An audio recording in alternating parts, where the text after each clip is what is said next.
In today's episode, Rogue Programmer. Can I just reset everything? But that's my coffee cup holder. But I am working in the cloud. No, my permissions didn't change. Before we get started, make sure to subscribe so you will never miss a video.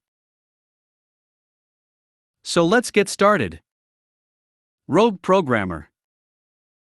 Identifiers obscured to protect my own personal sitter-downer, thank you very much.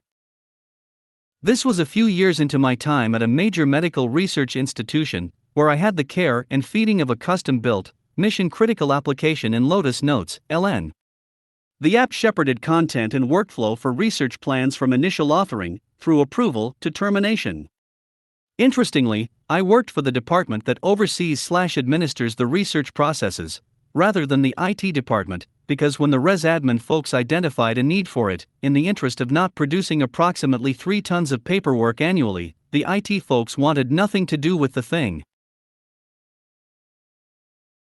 So, the ResAdmin folks contracted it out, then managed it internally. All of that put me in an interesting position, a single developer, working on a major system, both it and me out of direct IT oversight. There were 2 other apps, with attendant developers, in the same exact circumstances for the same exact reasons, but that's not this story. Due to size limitations of DBs in the R5, 1999, version of LN we used, the app was comprised of a couple few LN databases working together on servers which were in mirror-replicated AB clusters. A was the main user-accessed one, and B caught the ball if A dropped it, with backups running from B, almost entirely eliminating user impact. It worked pretty well. By this time, I had a pretty good non-sysadmin grasp of how things worked on the server side, which turned out to be a handy when one morning it came to my attention that everything on the B side of one my DBs was simply gone. This quickly became a thing. My initial report to my management and the LN admin folks, who were great folks, but still unsure of me at this point, ignited a massive firestorm of calls, emails, updates, meetings, research, poking things with sticks, waving dead chickens over various pieces of equipment, wailing, and gnashing of teeth. It wasn't a full catastrophe, because production was unaffected, we just had no redundancy or data backup on a very high-volume system. More akin to noticing that the tide has suddenly gone way out, you're fine for the moment on the beach, but disaster is totally impending. This circumstance continued several days before IT called a meeting of me, my supervisor, my second-level report, my third-level report, and several levels of the LN admin folks, most of whom I never saw before or after. The LN admin folks were reporting what they'd been able to figure out so far, and trying to work out what to do next because they were stumped. I later learned they were kinda drifting toward blaming the whole mess on the rogue programmer in ResAdmin, i.e., me, presumably the only reason I was even there. They were displaying various pieces of the application, DBs, servers, etc., and eventually reached the settings that controlled replication between servers. These settings determine what gets replicated when and where, to support things like carrying a small subset of data on a laptop when disconnected from the network, circa 2003-ish. One setting defined how old a document could be and still be replicated. I asked the question, why is there an asterisk in the replicate after field? That field, oddly enough, expects to have a date in it or nothing at all. It should be blank in our case, because regulations, the federal kind, required keeping everything forever. It turns out that for LN asterisk next Thursday, so it dutifully did not replicate anything older than that, and diligently removed all such from the replication target DB, just as it was designed to do. The best part?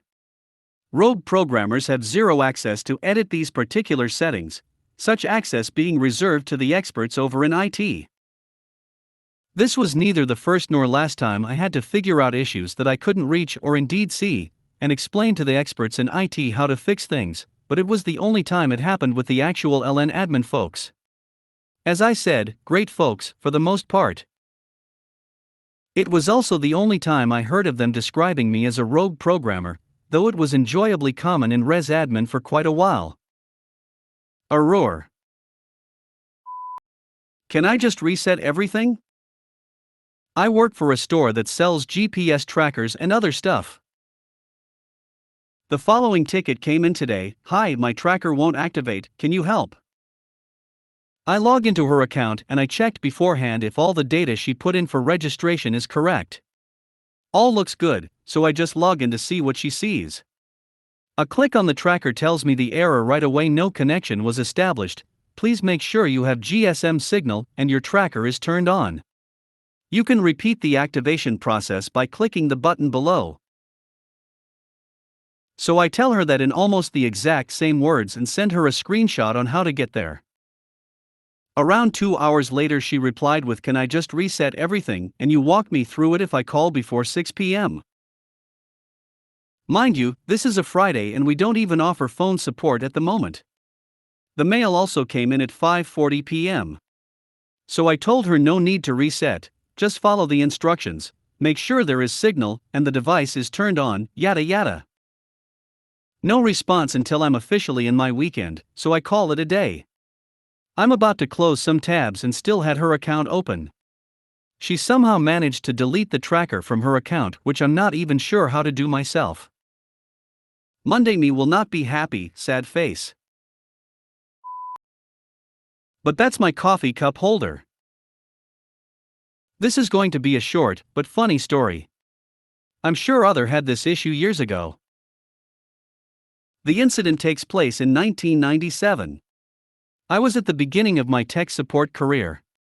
I worked for a company that sold product via proprietary software that connected with a dial-up modem. Told you it was a long time ago. I received a call from a gentleman because our CD was not running. I started to go through all of the normal fixes and asked needed questions. His computer was only 3 weeks old. It seemed every time I asked him to try something on his computer, he would say, okay, hold on. Then I would hear movement. I finally asked the guy where he was placing the CD, and he said, where else, in my CD player. I quickly realized he was attempting to run the CD on his TV's CD player. I informed him that the CD actually goes inside the CD-ROM on his computer. He told me he does not have a CD-ROM. I found this odd, because at that point most PCs had a CD player. So, I thought maybe he didn't realize he had one. I told him as much, and walked him through finding the CD-ROM. When he pushed a button he said the only thing that opened was the built-in coffee cup holder. DOH, as you probably guessed, he thought the CD-ROM was a cup holder. I quickly corrected him, and was able to walk him through the setup and get him going. At the end of our call he asked, well, can I still use it as a cup holder if I don't have a CD in it? I told him sure, as long as he doesn't mind having to replace it, or the entire computer often. And that is my silly little tech support story. I have many, many more crazy tech support stories. When I finished my degree, I was so happy to be out of that department and start my career as a Unix admin. But I am working in the cloud. Freshly graduated, I started my first tech support job with a small service provider in the Netherlands. We worked a lot with small offices and startups, managing their networks and servers. One day I got a call from one of our clients, and it went a little something like this. Hello, how can I be of assistance to you today? Hi IT, the internet is very slow, can you help me? Me, sure, I did the standard routine into troubleshooting and came to the conclusion that the client moved the modem into a different room that blocked the wireless access a lot. Me, could you please put the modem back to the location where we installed the device?